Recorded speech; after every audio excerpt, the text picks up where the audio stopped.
Hello everyone, this side Tarun Goswami recording this video for programsbuzz.com. Today's topic is types of APIs. So API stands for Application Programming Interface, which is a mechanism that allows the interaction between two applications using a set of rules. API can be categorized in many categories. So first is we categorize them like main types of API, ownership APIs or provisioning types of API. First one is open or public API. So these are publicly available to developers and other users with minimal restrictions. They may require registration, use of an API key or OAuth, or maybe completely open. They focus on external users to access data or services. Example, Facebook and Twitter have few open APIs which you can access using OAuth or API key. Second is internal or private APIs. Only internal system expose these types of API. These are usually designed for internal use within a company. The company uses this type of API among the different internal teams to be able to improve its products and services. Next is partner APIs. Those are APIs exposed to the strategic business partners.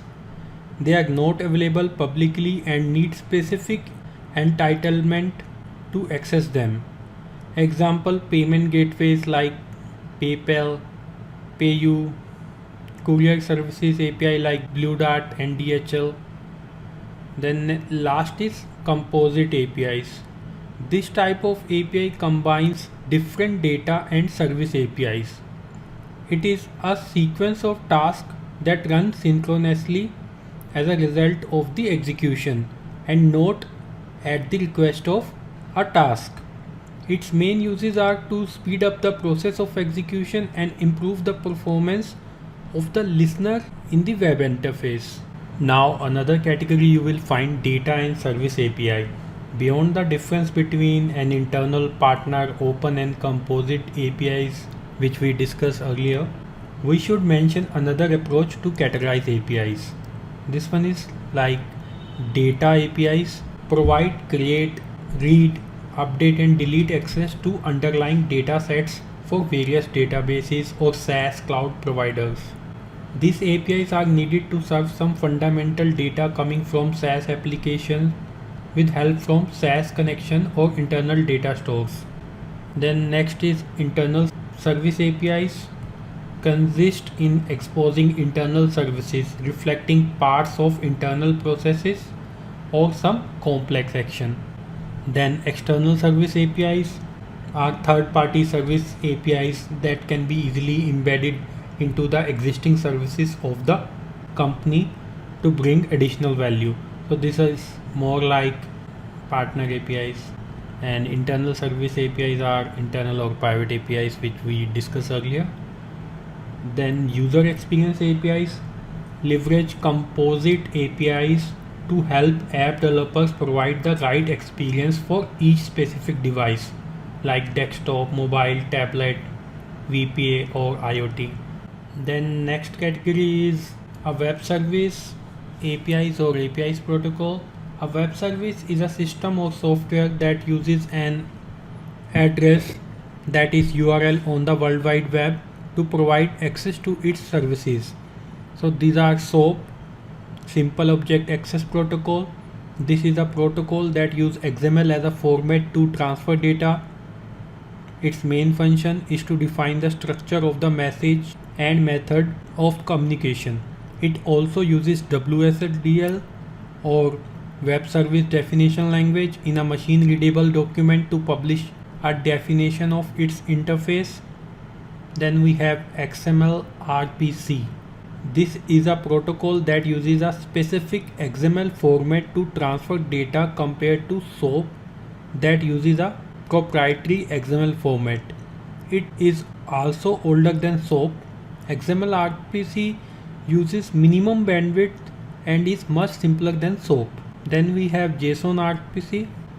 This protocol is similar to XML RPC, but instead of using XML format to transfer data, it uses JSON. Then last one is REST, representational state transfer. It is not a protocol like the other web services. Instead, it is a set of architectural principles.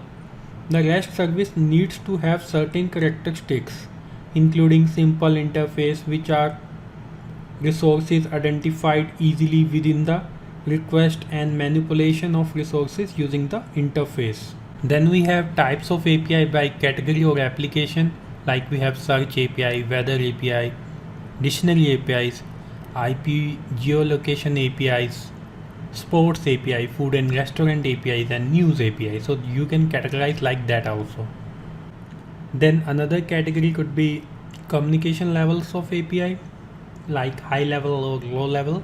High level APIs are those that we use generally in REST form, where programmers have a high level of abstractions and they are only concerned about performing a limited functionality.